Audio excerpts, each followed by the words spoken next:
Exodus chapter 8, get plagues numbers 2, 3, and 4. It's really starting to pick up now. And as we're reading it, we see again the magicians in Egypt are able to replicate the frogs.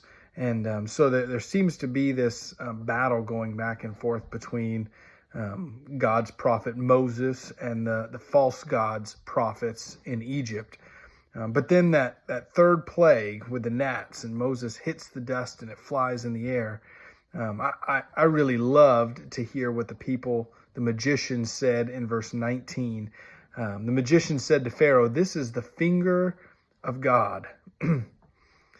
There are times that we may see people do things that seem godlike or seem even God-honoring.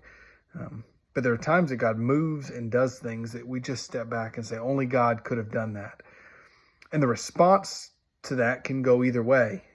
Pharaoh's response is not to acknowledge God is moving and working and the one true God is in control. Instead, he does what I think many of us do, and that is we harden our hearts.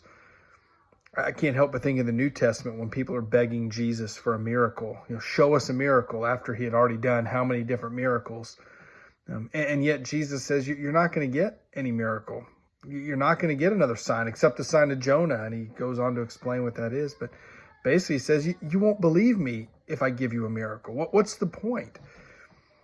And so what I take away from this chapter and what I learn and am challenged by is to give God glory for things, not to forget that he's working and moving, and not to harden my heart against it or be cynical, but to trust him in all things.